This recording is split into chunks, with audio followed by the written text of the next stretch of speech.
کیا ہم سب پاکستانی ہیں؟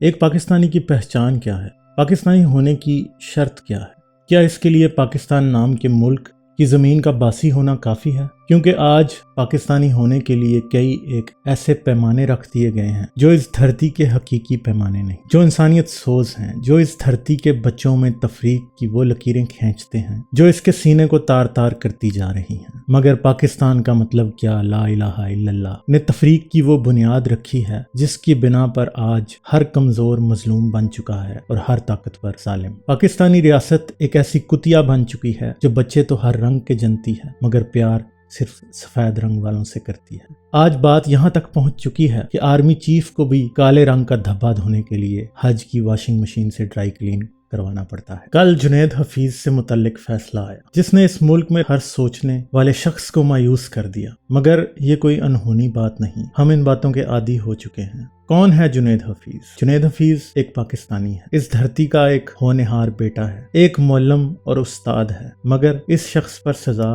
اور اس کا اطلاق، کیا ہر شخص گستاخی اور توہین کی بھٹی میں زندہ جلایا جائے گا؟ کیا ہر سرخاب جو اس دھرتی پر جنما ہے خاک اور دھول ہی چاٹے گا؟ میں بھی جنید ہوں کیونکہ سوچتا ہوں، اپنے آپ کو کسی بھی عقیدے سے پہلے انسان اور پاکستانی سمجھتا آیا ہوں۔ کل آپ کے بچوں میں بھی آپ کو جنید اور مشال خان نظر آئیں گے، مگر یہ احتیاط ضرور کیجیے گا کہ وہ اپنے خیالات کا اظہار کسی دوسرے سے نہ کر بیٹھیں، کیونکہ پھر آپ کے ہونہار بچے جن کے جیتے ہوئے میڈلوں اور سندوں سے آپ کے گھر کی چھتیاں اور الماریاں بھری پڑی ہیں سلاخوں کے پیچھے ہوں گے، اور آپ ہر روز ان پر گرتی گرد کو صاف کریں گے کہ شاید کل جنید واپس آ جائے، پرسوں آ جائے، مگر وہ نہیں آئے گا۔ گرد جمتی جائے گی اور آپ کے ہاتھ کمزور ہوتے جائیں گے، ٹانگیں جواب دیتی جائیں گی، آپ کی اولاد کی نشانیوں پر گرد کی ایک ایسی تہ جم جائے گی جسے اتارنے کی طاقت آپ کے کمزور اور ناتواں بوڑھے ہاتھوں میں نہیں ہوگی۔ اس موقع پر آپ کے لیے میری تمنا یہی ہوگی کہ یہ گرد صرف انہی سندوں اور تمغوں پر پڑے اور آپ کو کہیں کسی جنید اور مشال کی قبر کی گرد دیکھنی نہ پڑے۔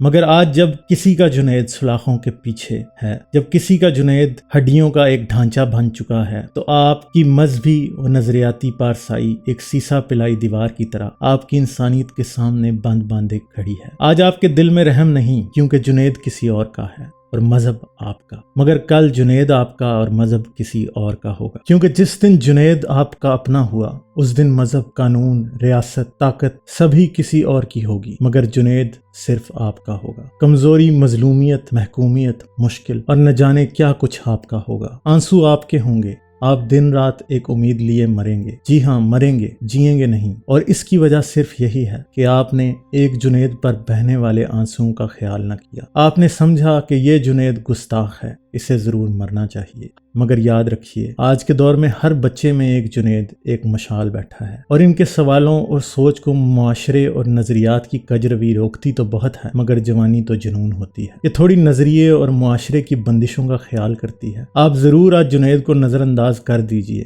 مگر یاد رکھیے آپ کی اولاد میں سے کوئی ایک تو ضرور جنید ہے، وہ بھی سوچتا ہے، وہ بھی سوال کرتا ہے، اگر آپ سے نہیں تو کسی دوسرے سے، کسی استاد، کسی دوست، کسی ہم جماعت سے، مگر کسی دن کوئی اس کو بھی گستاخی کی سولی پر لٹکانے چل کھڑا ہوگا، مگر جب وہ دن آئے گا آپ تنہا ہوں گے اور آپ اس ریاست کی ستم ظریفی اور کجروی کا رونا روتے روتے تھک جائیں گے، مگر جنید واپس نہیں آئے گا۔ بطور انسان اور بطور پاکستانی غالب آپ کو یاد دلاتا ہے کوئی نظریہ، کوئی عقیدہ اور کوئی شخصیت انسانیت سے مقدم نہیں، اور سب سے اہم سوال ہیں جو ہر نظریے اور تقریم کے مقابل کھڑے ہوتے ہیں۔ یاد رکھیں سوال ہی انسانیت کو امتیاز بخشتے ہیں، گدھے، گھوڑے اور غلام سوال نہیں کرتے۔ سوال ذہنی اور جسمانی بندشوں سے آزادی کی پہلی سیڑھی ہے۔ پاکستان کو ایک اسلامی ریاست کے بجائے انسانی ریاست بنائیں، انسان اور انسانیت آپ کی تقدیر بدل دیں گے۔